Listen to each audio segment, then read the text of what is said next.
Let me move to the fourth part. I call this a breakaway civilization. This photograph, incidentally, is from 1966 from Provo, Utah. It's a legitimate photograph. I think what it shows is one of our own man-made UFOs. This is not far from Dugway Proving Ground. So, my basic point. In my last book, The Cover-Up Exposed, I make the case for what I think is a breakaway civilization. The basic point is we've retrieved exotic technologies. They have to be kept secret. We've discussed all of this. You got secret budgetary appropriations. That is a black budget, okay? And then the privatization of that secret. So what does that lead to? Well, think of it this way, all right? In the history of our civilization, we've had many coexisting civilizations at one time. You go back 500 years, you've got, well, there's Europe, there's China, there's Africa, there's the Near East, there's the Western Hemisphere. These are separate civilizations. They have different levels of scientific attainment, different cosmologies, different ideas about how the world is, okay? And the story of our world over the last 500 years has been the continuing merging of those separate civilizations into what we now have, this global village. But even in our own lifetimes, we have the example of the Cold War to show not necessarily separate civilizations, but at least separate scientific infrastructures. So you've got the Eastern, the Soviet bloc, and the Western science. Certainly they kept secrets from each other. Certainly they competed. They didn't want to share their information, right? And so we have these examples. So now, with that in mind, ask yourself, if we were all part of a team with exotic technology to study, a near infinite amount of money to play with, and total secrecy, not just for years, not just for decades, but for generations, what could we come up with? We might come up with some really great breakthroughs, and we might not want to share all of them. Some of them we might want to spin off and make some money off of. Okay, yeah. But there might be some breakthroughs that are so important, it might be considered really a bad idea to share with the world. Anti-gravity, field propulsion technology, for instance. All right? If you share that with the world, as I'm going to get into in the next section, you're going to create some serious problems, potentially. And so what would happen is the technologies that would be developed would be so classified, would be so secret, they must never be allowed to seep into the mainstream world. But then the problem is that as science operates, science works on itself, right? One scientific breakthrough leads to others. So if you have this, foundational new breakthrough, and that leads to other breakthroughs, well, the rest of the world's kind of out of the loop. And then the next thing you know, 20 years have gone by, and you've moved 100, 1,000 miles ahead of everyone else. So you're in a world now, a clandestine world, not simply where you've got your own flying saucers, probably, but where you've got radical advances, perhaps in artificial intelligence or nanotech, biotechnology. You've got a different conception of the universe also. It's a universe in which, probably, contact in some form or another with these other intelligences is a given. Well, that's a very different cosmology, for sure. And so, really, when you look at this, what you're seeing is a separate civilization, a civilization that is broken off of our own, a breakaway civilization. And I believe that is what we are dealing with in the clandestine world. Not all of it, but I think parts of it. And that doesn't mean that they all live separately. Some of these people, they come back, they mow their lawns, they got their neighbors, they take their kids to ball games, they do all of those things. But then they interact with this other world, which feeds off of our civilization, but really is off on its own. And this is my hypothesis. Okay. There's a lot, of course, that one can really say about that.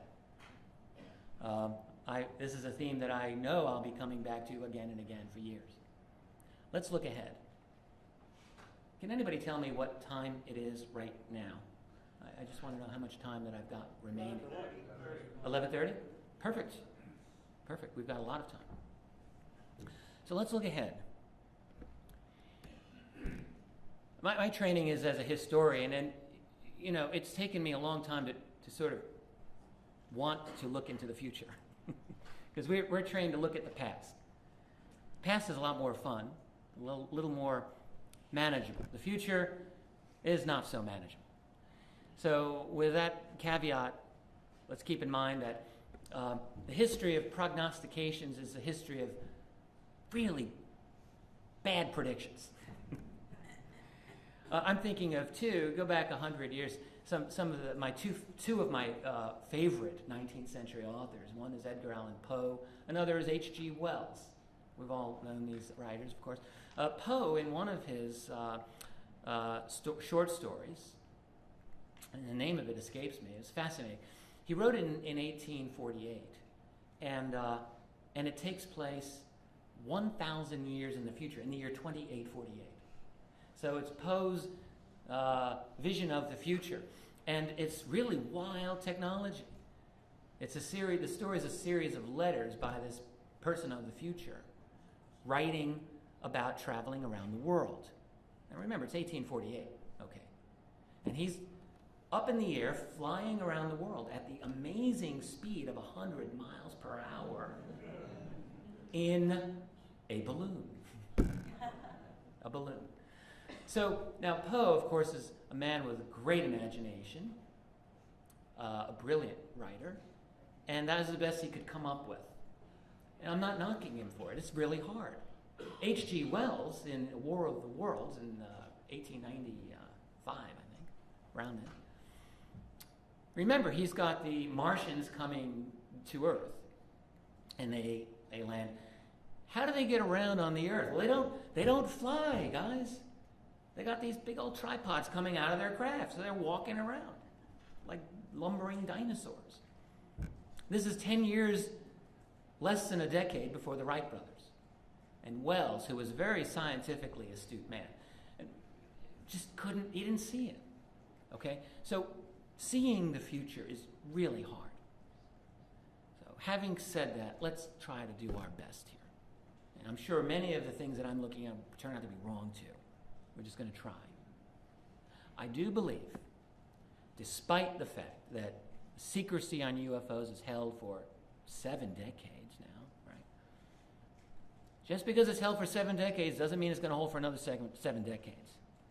You can look at it two ways. You can say, well, they've continually stopped every single attempt at breaking the secrecy. Yes, they kind of have, in a way. In a way they haven't, because more and more information comes out. But it's like a sporting event, like a hockey game. If you keep shooting at the goal, you're going to get a score at some point. And what we see is that is a continual, increasing barrage, increasing amount of data that is being thrown out, thrown at the establishment, saying, we got this and this and this and this and this. At some point, I firmly believe this secret's going to break. The pace of our history is too fast. This isn't 1950. It's not even 1990. All right, we are moving leaps and bounds, leapfrogging over ourselves technologically. And just like the song says, something's got to give. We're not living in normal times. So there's going to be, what will it be? Will it be a statement from the president? Well, I'm actually not thinking that that's going to be the case until he's forced to do it. My gut feeling is that someone, there's a lot of very good video footage, video capture, it's not footage, what do you call it, video. A lot of good video out there. People are capturing. And it's easy to dismiss this because it's all digital and you can say, well, someone used Final Cut Pro and did a good job with it. But some of these are increasingly hard to dismiss. What I can see would be an event where a live television event, let's say, newscaster, and something just goes right by the screen and everyone looks at it. And it becomes this moment where they don't know what to do. I think it's inevitable. Something unexpected is going to happen. And there are times when it looked like this could be it and that could be it. Well, it hasn't happened, okay. But it can, and I think it will. When it happens, here's the thing. there's going to be a lot of spin. Pretending you're the president. You've got to tell the world this. Are you really going to tell every ounce of truth that you know? I doubt it. There's a lot of things you're going to have to consider. Now, they call it spin. Well, we can call it whatever we want to call it. Massaging the truth. Lying. Certainly, as the person making the announcement, you're not going to want to throw people into a state of where they run around in a circle and pull the hair out of their head or jump. Too many of them. You don't want too many jumpers. So you want to keep it stable. You're going to have spin. And also, let me just add here. I didn't really get into this with you today, but nonetheless, there's a very, very long-standing, decades, generations-long interest in UFOs by the intelligence community right out of the gate, and their desire, their need, their perceived need to manage the flow of information on this. So clearly, we have to assume that that's not going to stop on the day of disclosure, whatever that day, whenever that happens. There's going to be a lot of uncomfortable questions. I've been sort of raising some of these issues with you. The confrontational relationship that we, humanity, has with them, in terms of, if nothing else, chasing them in the skies. And I'll get into abductions in a moment. But there's something going on that may not be fun to discuss. Any president or any leader is going to have to, at some point, explain the illegal structure of this secrecy that I've been describing to you, the extra-constitutional nature of it. And sure, you might say, well, there are going to be a lot of people who understand it. Well, all is forgiven. Well, not everyone's going to feel that way. There are going to be a lot of people who will not be so forgiving of the secrecy. There'll be lawsuits. Such mundane matters as class action lawsuits, but you can bet that this will happen. There may be a lot more than lawsuits as well. There'll be a lot of people, of course, who are not even going to believe the admission. They're going to say, well, this is a new world order plot. We read about this for years and years and years. Maybe it's true. I don't know. Probably not, in the sense that I think there are these ETs that are here. Okay? But what I'm saying is when this announcement is made, there's not going to be this unanimity of opinion that people have. It's going to be very messy. And then people are going to want to know, well, what are these secret programs about? Are you really going off-world? Are you really going to the backside of the moon, as many have claimed? Are you really going to Mars? These are going to be issues that will be raised, inevitably. Are there bases deep underground, as has been argued, I think, with a lot of persuasion by certain authors? And then, inevitably, the question will arise, well, who are these people? Who are these beings? Well, that's going to be a real doozy of a question. Why are they interested in us? What do we got that they want? I'm going to get into these issues in a moment.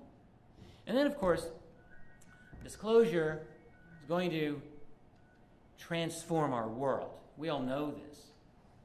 But how will it transform our world?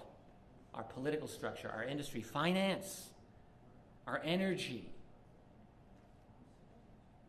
Will it challenge the control of our world by those elites, by David Rockefeller and his people and his peeps? Will it challenge that? Well, these will all be issues that we'll be needing to deal with. Let's talk about who they are. Who are these guys? Well, we can ask these questions. I've never been comfortable. Maybe this is just me.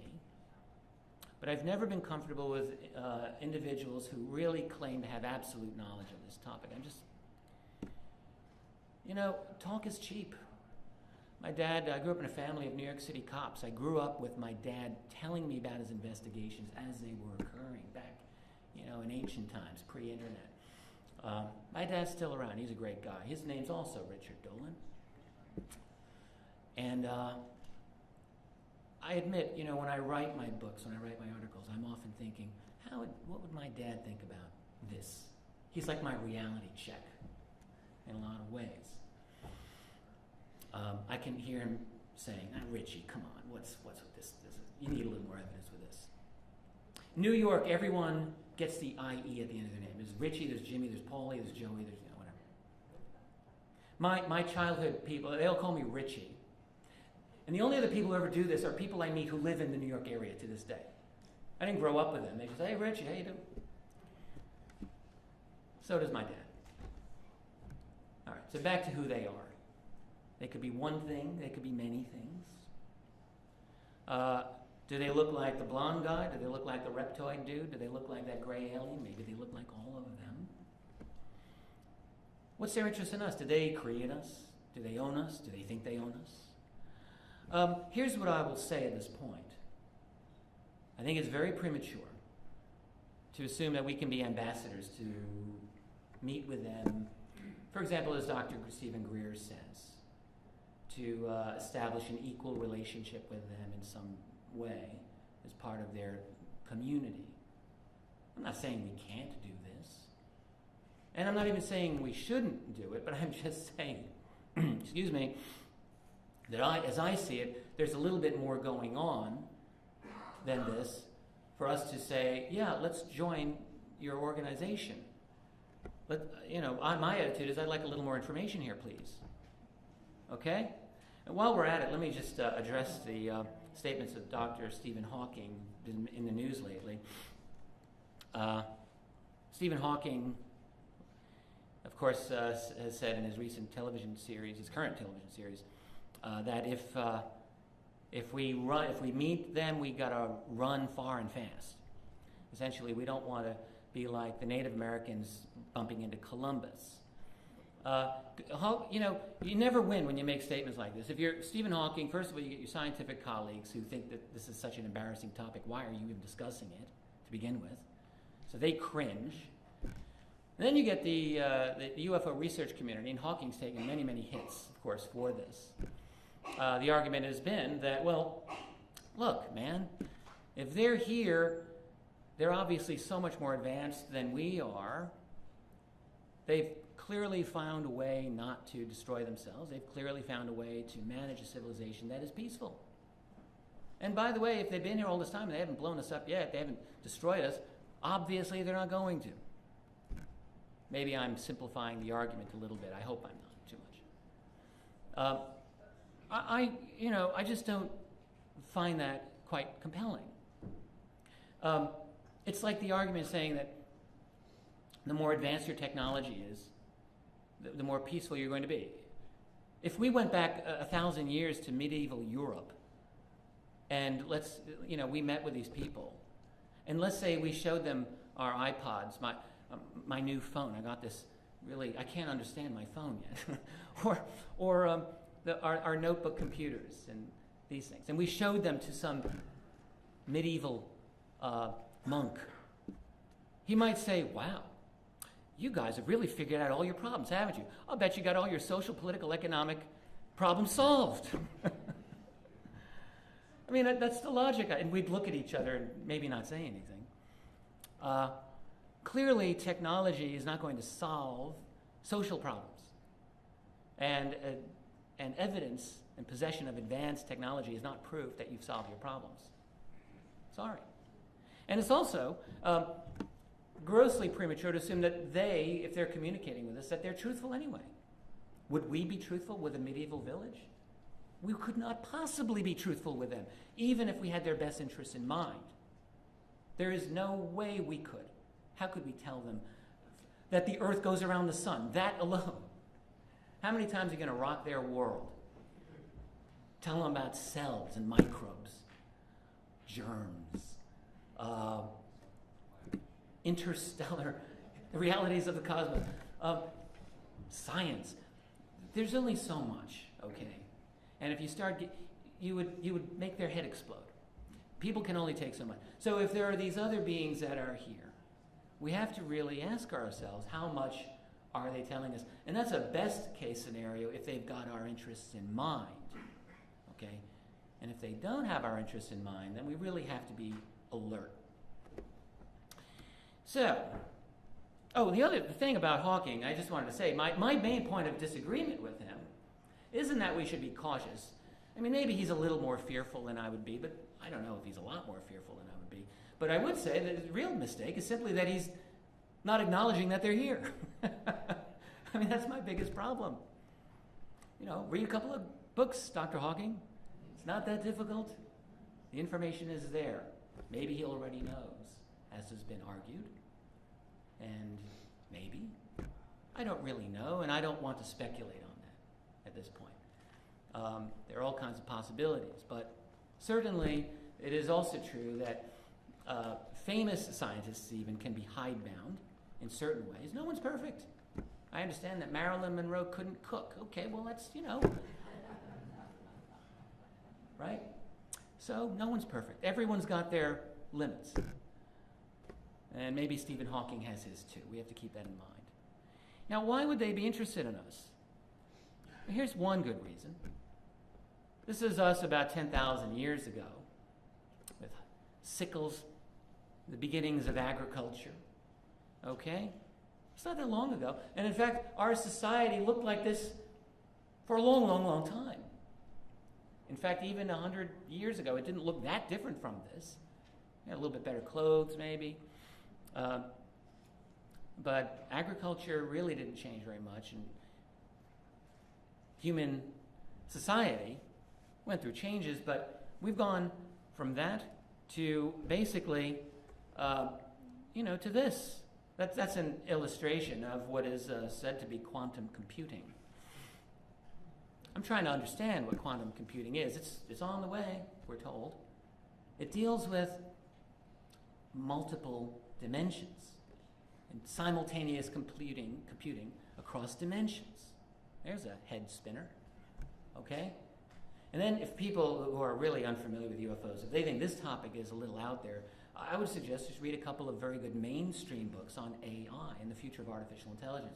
This has been an interest of mine for a long time. I've been thinking a lot about the future of AI. Well, what the experts there say is in about 15 years from now, maybe less, who knows, your computer will claim to be conscious. You'll talk to your computer will talk back to you, and you're going to think, are you conscious? You might not be sure, because it's going to seem like it. Except, though, its computational power is going to vastly exceed ours. And it'll be awake 24/7. It'll be able to pull any data off the internet like that.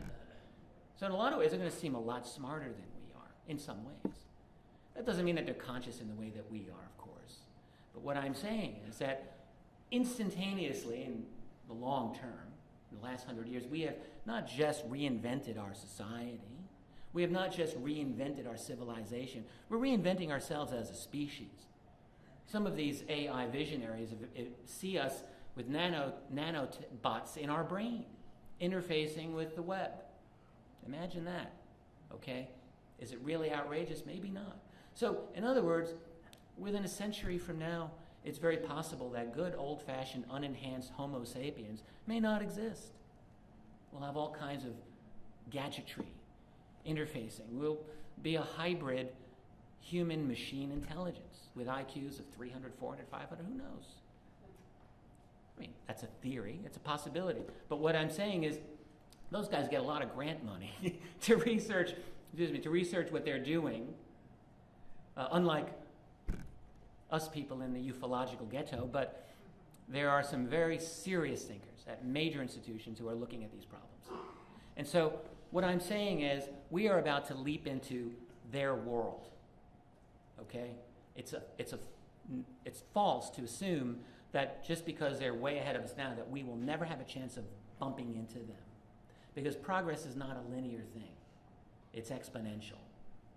And so I think it's very likely that we're about to do a major leap into a new, completely new consciousness, level of reality, whatever you want to see it as. And we're going to be in their world. As I've sometimes said and written, I think we've been in their world all along, but now we're going to wake up. And I think they see this. So that's one reason they're very interested in us, because they're going to have to deal with us in a much more substantial way than has been hitherto the case. So what is going on? Well, I think what's going on is the fundamental question of exopolitics. What is going on? Are they even extraterrestrial? That's a fair question. I started this field years ago assuming, like everyone else, they're probably people, beings from another planet. I'm not so sure. I'll admit that to you. I don't know where they're from. Do they just live here?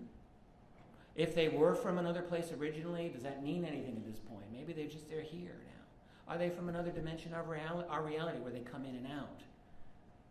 Or is there something of both going on here? That they have bases off-world, they have bases in orbit, they have bases deep underground, but they can play games with dimensions and play games with space-time. All right? We want to know we want to resolve those issues. It's a fundamental issue of exopolitics. That is the relationship of us with them. We also need to resolve what the abduction phenomenon means. Okay, we watched last night, for those of us who were here, a screening of an outstanding documentary by Terje and Truls. I forgot your last names. I'm so sorry. From Norway, wonderful people. They made a brilliant documentary last night. One of the keys about it was the nature of the abduction phenomenon. And what came through very clear to me, and I'm sure to many of you who watched it, was that you've got two fundamentally opposed perspectives of our relationship with them.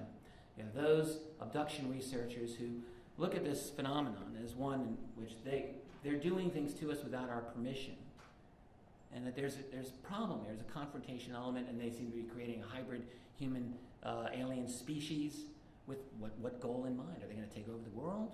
Maybe. Okay. But then you have another school of thought which does not see these ETs or these entities as inherently hostile, but rather as fundamentally, for the most part, positive and maybe even benign to us. And so, excuse me, it seems to me that the abduction phenomenon is a core issue that we have to understand and really trying to figure out what they are. As I mentioned earlier, we need to remember that they are probably not truthful, and that doesn't mean that they're bad if they're not truthful, but it means they're not truthful. It means they might not be truthful. Just a thought. What might they want from us? Well, let's go old school here and think in totally human terms. How pedestrian, I know. But they might be interested in resources such as minerals and water, maybe our DNA. We got a lot of DNA on this planet. A lot of really neat genetic variations. And if you know how to play games with such DNA, well, gosh, this is the place to be. Right? All kinds of unique life forms. So they might just be interested in that. Are they interested in the creation of hybrids? Are they just voyeurs or joyriders? I know that sounds funny, but really, it's entirely possible. They're not necessarily mature. Really? Are they? Are we more mature as a species than we were 2,000 or 3,000 years ago? Well, in some ways maybe, in some ways maybe not. I'm not willing to give them the credit yet. Certainly some of the accounts that have come out do not show them in the best possible light, to say the least. Are they helpers? Maybe, yeah. Some of them I think maybe. Is there a spiritual component to this phenomenon? I think that there is, in the sense that there's what any physicist would say is a non-local element of our reality. You can call it a spiritual dimension of our reality, and it does appear that these beings are interested in that. Yes, it does. But that doesn't mean it's good. Spiritual can be good, spiritual can be bad. And again, this is something we need to look at with a cold eye.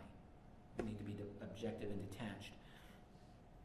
And again, as I suggested, do they just live here? I think they do. Where are they, though? Well, maybe they're in orbit. They could be. Sort of describe that with elements of the secret space program. Do they live underground?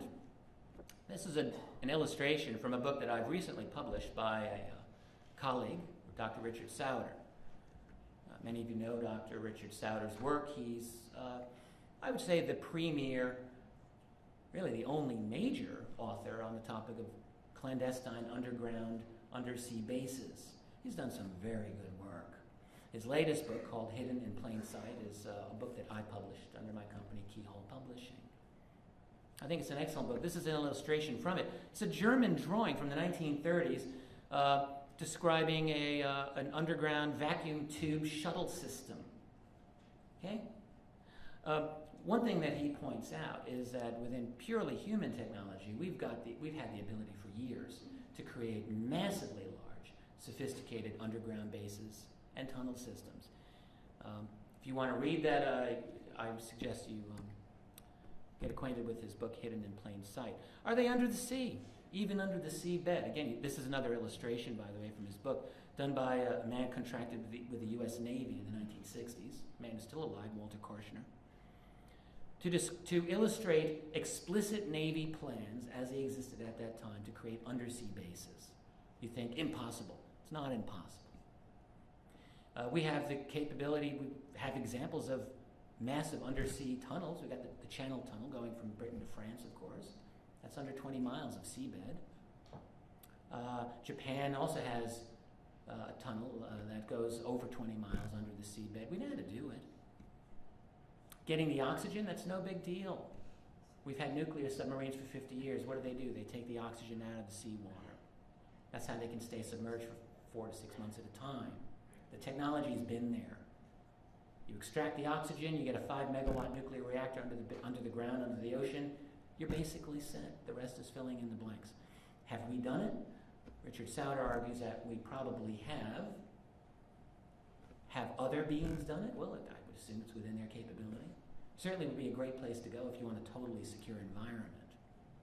There are certainly a lot of water-based UFO sightings, as many people have pointed out. Tim Good is here in the audience, and he's written extensively about this.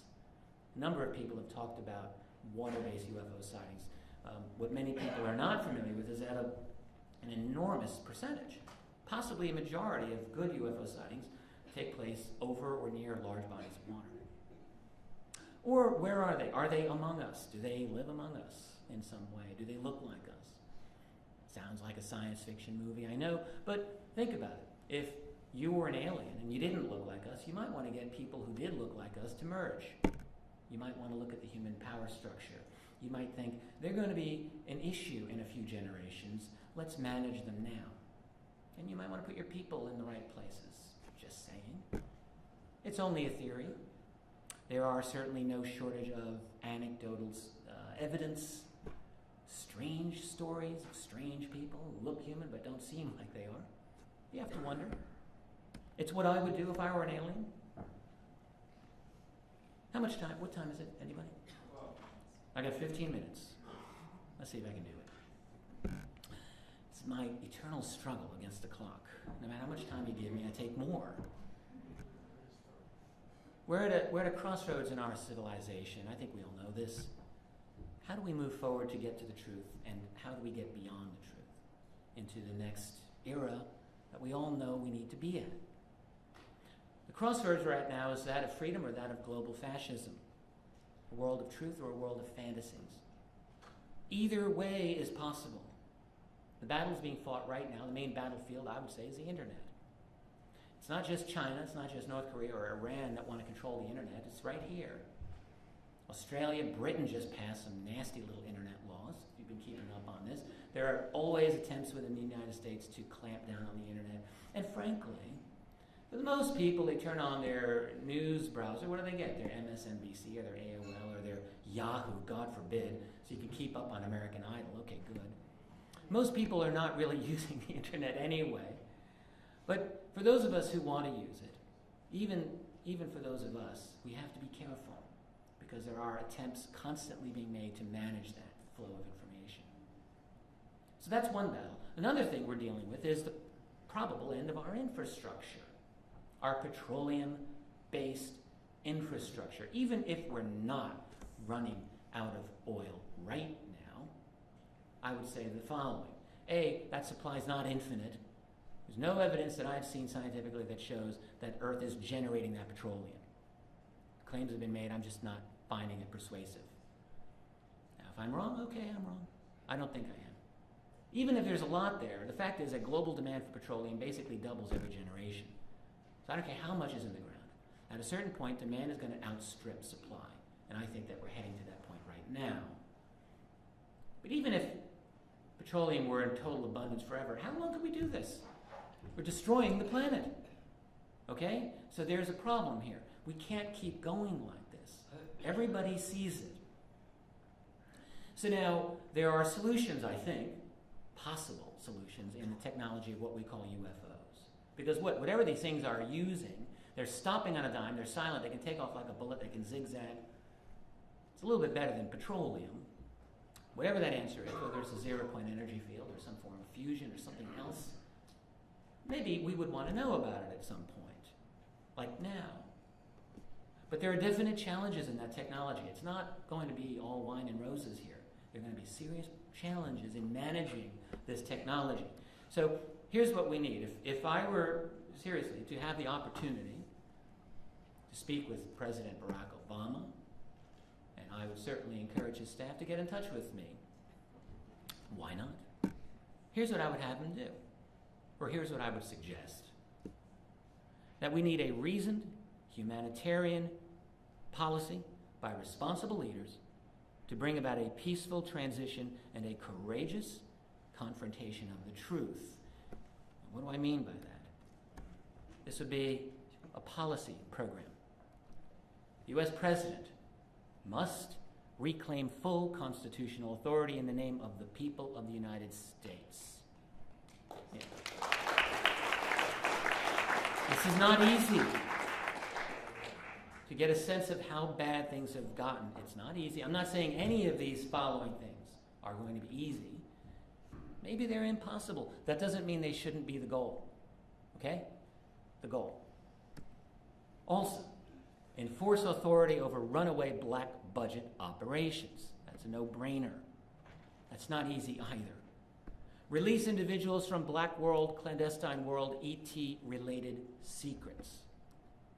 Establish open international collaboration on the full array of political, social, economic, cultural, religious issues, anything else of importance on an international scale. We all need to have an open discussion about this. Paying special attention to the problems of transitioning human society away from our petroleum-based global economy. Now, listen carefully to what I'm saying next. Don't misread what I'm going to say here. Promote a federalized global system not under corporate domination and with a global Bill of Rights. The example, I think, to keep in mind is that of the United States Constitution itself. We fought for independence and we had a confederacy for a while. It didn't work very well. 13 states, 13 foreign policies, 13 currencies, 13 tariff policies. Massachusetts wants tariffs. Rhode Island says, no tariffs. There goes Massachusetts policy. It didn't work. The states were easy pickings for European powers that they kept this way. They couldn't do it. You couldn't manage it. They had to federalize. The problem, though, was that the anti-federalists, who were patriots, people like Patrick Henry, said, no way. We didn't fight this war to have another king. My state is sovereign. Go to hell. Well, the great compromise was our Constitution, and it's really a work of political genius. And the way that they made it work, of course, was the Bill of Rights. And that and the balance of power between federal and state authorities. It's never easy, but it's always possible. And so the Bill of Rights was the protection that the anti-federalists desired and needed, and we all need. And the federal system, at least as it was originally conceived, I think, was a very good solution to that problem. We're not in the world of 1787 anymore. We're in a different era. We have to recognize this. We are in a world of total technological interconnectivity. And we are also in a world of multinational, transnational corporations that are more powerful than most of the nations they inhabit. There is not a global structure up to the task of managing this. And when you really look at this problem, that is what is necessary. The problem, of course, is that it's letting the snake into the garden. And we've got to find a way to manage this so that it's done right. Not done in a way so that the Rockefeller-Bilderberg clique runs the whole thing, which is what it's looking like. How do you fight this? I don't have every answer here. I'm seeing the problems. We have to find the solutions. But that is the problem. It's got to be dealt with. We also need a global culture that will facilitate the meeting of the ET challenge. Ask yourself, how well prepared are we as a society to deal with this? We all have family reunions. Okay, I've got relatives. Some of them are not ready for this. Some may be. Are our academic institutions preparing us to deal with intellects that are probably much more advanced than our own, maybe with spiritual understandings that are possibly more advanced than our own? Are we ready? Does our television culture prepare us? Where are our heads most of the time in our day? Okay? We need to step up our game to deal with them, and we need to facilitate a culture that will enable us to do that. In short, Mr. President, you need to help oversee a radical transformation of our civilization. Not easy. Of course it's not easy. It's got to be done. How would this affect us? Energy. We all talk about free energy. I would love to have free energy. I'm not sure I want my next door neighbor to have it. I don't trust him. He's a bit of a problem. Here's the thing. You can have something that will heat your home for free forever, and that's great. Portable, cheap energy won't just do that. It will revolutionize the entire world in ways that we really cannot imagine even now. But there's a problem, because if it can do that, you might be able to make a really good bomb out of it. The technology might be there, and there's got to be ways safely to manage it. And not only that, the energy that allows us to clean up the environment, well, that's good. But really, as I'm going to, jumping ahead of myself here, but it's possible to consider that the main problem to our global ecosystem isn't just pollution. It's just the fact that human beings have scurried around all over the world like termites. And if we have free energy, that just will make it easier for us to do that. So we've got to be careful about this as a panacea. The acknowledgement of an ET reality also might incorporate other new technologies I almost can't even imagine. Transporter technology. Think about how our world has changed with telecom technology just by itself. We go from the early cell phones that are, as big as an arm almost, right, to these little devices that you can have the entire world in your hand. How it's changed our culture, social attitudes. Not always a bad thing, but it's going to bring a lot of change. It will be disruptive to the society, and we just have to be ready for that. Changes of the global financial picture. Look, if we have something to replace petroleum, most of the global financial community is based on petroleum. Most of the energy that goes into making anything that you can hold in your hand, 90% of it's the cost of the object is mostly the energy that went into it. So if you go from petroleum-based to create and then transport this object, and then you go to something that's almost free, well, that's great. But what will happen is that the global financial scene is going to go through a lot of permutations, instability. And you just have to be ready for it. We might think, well, big deal, good, that's great. Oh, well, it's great, but at the short term, by which I mean maybe 10 or even 20 years, is going to be very, very bumpy. Get ready for it. Changes in biotech. Let's say we develop a way to live 300, 400 years. Is it really outrageous to think that? I might want to live a little longer than 80. Maybe when I'm 250, I'll think, yeah, I'd like to go another 200 years.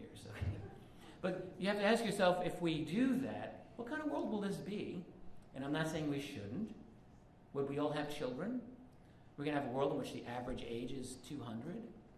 My own observation about people is they kind of shut down after the age of 30. Let's face it. Where do we get change in our world? Not present company excluded. Where do we get change in this world? It's from generations, not from people. Generations. That's how we get change. Fresh insights. People who grow up with a different perspective. All right? What I find is most people, they get to around the age of 30 and they think, well, I have to grow up now, got to solidify my worldview, got to put away my childish things. And you see this hardening that takes place. It takes a lot of effort to keep it going into your later years. can be done, of course, but it's just you got to be working at it. And so I wonder, just as a musing of mine, what it would be like to have a world in which we're all 300 years old, in which there aren't that many young people. Will we need to create a new political structure after all of this? I think the answer is yes.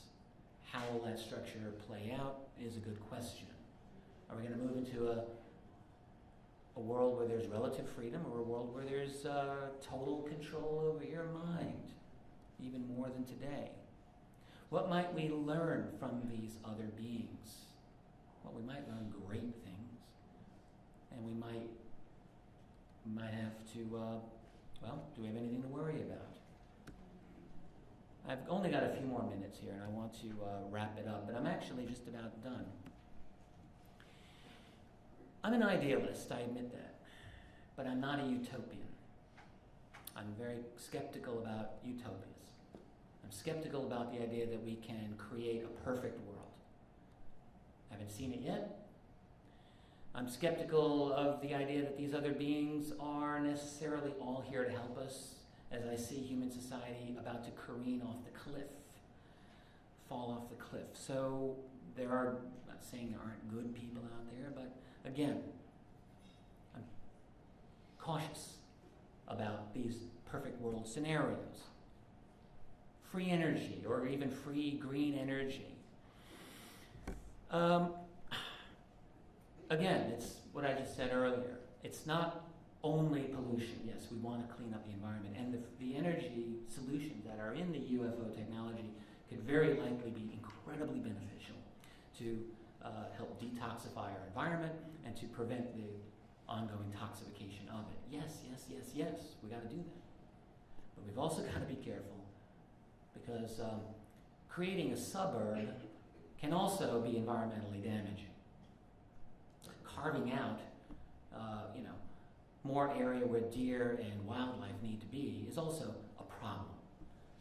And free energy is not going to necessarily stop that. So it's human living patterns itself that are a threat to much of the global ecosystem. We need to keep this in mind. Will the Galactic Federation save us? I'm a great believer. Well, I'm not trying to encourage laughter here. I mean, maybe I shouldn't have phrased it this way. I don't know all of the dimensions of what's out there, but I will say this. I think fear and hope are both enemies to us. Everyone can see how fear is an enemy. But hope is an enemy if you use it as just wishful thinking. I hope everything's going to be great, because what that does is it takes you out of the situation you're in. And what we need to be in right now is this situation, as alert and awake as we can be. Not hoping, not wishing. We have to see things as they are, and to expect that we're going to be bailed out is not really the most mature position, if you really think about it. If you're raising a child who's creating all kinds of problems and you bail out that child over and over again, are you helping them? We have to bail ourselves out. And maybe that's how they're looking at us. Can't keep helping humanity like this. They got to fix their problems. We have to fix our problems. Will we ascend into the next level of consciousness, maybe after December 21st, 2012? Well, I see radical changes happening, and it could be 2012. I mean, it really could. Whether it's going to happen because of, in relation to for example, the Mayan calendar predictions and so forth, I'm not taking a position on it. And I'm not, in that sense, a 2012er, I guess I would say. But I think that we're moving into a new era. But then to assume that we're all going to jump into the next level, that I'm not buying it. Consciousness is work. You don't just get it. It's not like drugs. All right, you want a new state of reality, I guess you could drop acid, but if you really want higher consciousness, it's effort. It doesn't just happen. We have to work at it. And that means we have to look at ourselves, we have to look at our world in a very clear way. And so I'm just, again, here to caution against this idea that somehow, when it all transforms, it's all going to be great. It's going to be difficult. It's not going to just become easy all of a sudden. The problems that we have are very concrete, and the solutions we are going to have to bring to bear are going to be sometimes very difficult. It'll be challenging. It will be fascinating. It might be the most wild ride we can possibly imagine, and we might not want to trade it for anything, but it won't necessarily be easy. And we have to be prepared, and we have to be strong, we have to be brave, fearless. I think as skeptical and down and pessimistic as I can sometimes be about the situation, I retain hope in the sense that, I know, I just said it could be our enemy, but I still retain a belief that we really can pull ourselves out of this difficult situation. I'll always believe that. I will never want to give up on us as a species. And I hope you don't either. And I think that we're going to be moving in the next few years into a direction that is just going to blow our minds. And we're going to have to be bringing our A game to it all. And I'd like to let you know, the last thing, is that I'm working on 2 books right now. I'm working on the 3rd volume of my history, is UFOs in the National Security State. But I'm also working on a book that will be out before then. It'll be out in September. I'm co-authoring it with a gentleman. If you're familiar with the television show that was called Dark Skies back in the 1990s, it's a good show. Kind of neat, very neat. The creator of that show is Bryce Zabel.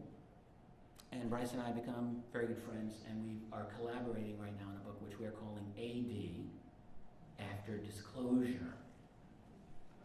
I think our subtitle is Life After Contact. And we've got a lot of it written, and much of that book is our attempt to understand the world as it may be in the aftermath of whatever revelations of disclosure that there may be. How will it change our world? And again, my emphasis is to avoid the utopianisms and to try to look at this as concretely as possible. We've decided that we're going to try to get this book out on midnight of September 23rd to 2010, and the reason is that it's 2 anniversaries. The anniversary of the Nathan Twining memo of 1947 that I mentioned earlier, and the memo of the Truman MJ-12 memo of September 24th, 1947. We thought we're going to get it for both of those, and we're going to release this book. I think it's going to be a great book. I'm really liking the way it's turning out. The 3rd volume of my history, UFOs in the National Security State, is still working, still coming, and it will be out in a couple of years. So that'll be there too. I'd like to thank you for your time. This has been a pleasure being here. Thank you.